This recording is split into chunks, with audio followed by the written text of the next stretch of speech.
Now today we're talking Jake the Snake. I just shown you its tail end. Oh wait, I'm supposed to yell through. I'm supposed to warn you before I go in 3D. Before we go into 3D mode, so you know to put your glasses on.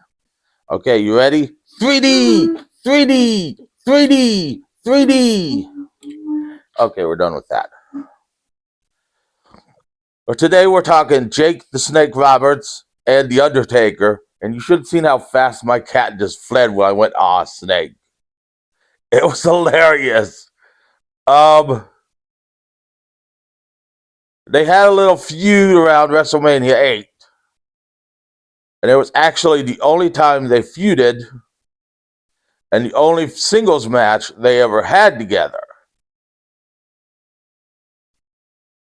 It started when the Undertaker was facing Ultimate Warrior, and Ultimate Warrior came to Jake the Snake to get help to face the Undertaker, and Jake promised to bring the dark side out of Ultimate Warrior by putting him through a number of tests, such as burying him alive, putting him in a coffin, and finally putting him in a room full of snakes, which then a cobra jumped out at him, and Jake locked the door with the Undertaker, both laughing at him, saying, "I'm a snake, never trust the snake." And then him and Undertaker continued to feud with Ultimate Warrior until the Ultimate Warrior was released by the company. And then they went on to feud with Psycho Sid Justice until Psycho Sid Justice got injured and had to take time off. So then they finally feuded with Randy Savage and Miss Elizabeth. Now Randy Savage had lost a retirement match against the Ultimate Warrior at WrestleMania 7, so he couldn't wrestle. But Jake kept taunting him, and at Savage and Elizabeth's wedding, they gave a present of a cobra that popped out of a box at Randy Savage. Also, Jake slapped Elizabeth, which caused President Jack Tunney to reinstate Savage, and Savage fought Jake at Tuesday in Texas, with Savage winning, and then they fought again in the Saturday night's main event, with Savage delivering 2 flying elbow drops, one after the bell, on Jake the Snake. Jake was furious and got a chair and was going to hit either Savage or Elizabeth, whichever one came through the curtain first. Undertaker stopped him, causing Savage to hit Jake the Snake with the chair.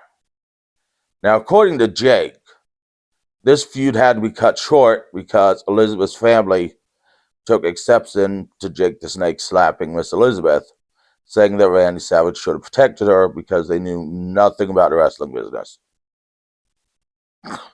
Then, on an edition of The Funeral Parlor, which was Undertaker's kind of talk segment, because in the 80s and early 90s, everybody had a talk segment, kind of like today, Jake confronted Undertaker and asked whose side he was on, with Undertaker saying, "Not yours."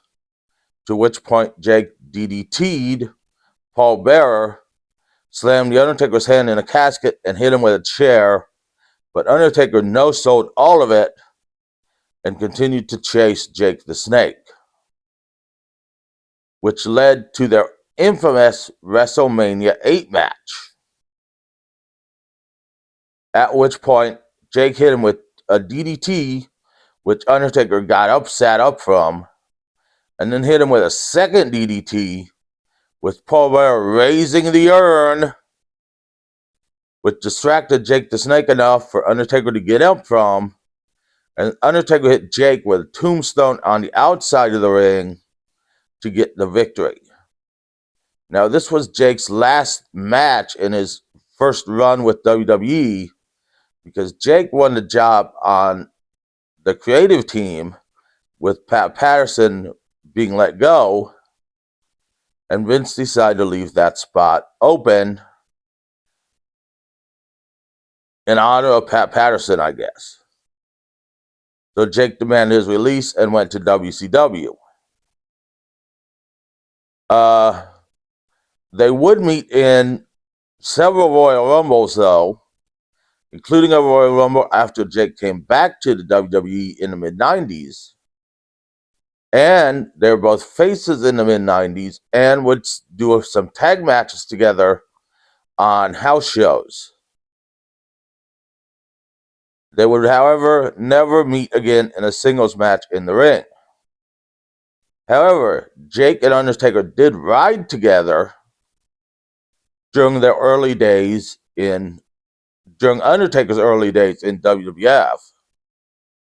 Because as Jake put it, he knew where all the good strip joints were, and him and the Undertaker would constantly talk wrestling, with Jake giving him pointers on interviews, ring psychology, everything he knew about wrestling, which might explain why Undertaker became such a good wrestler.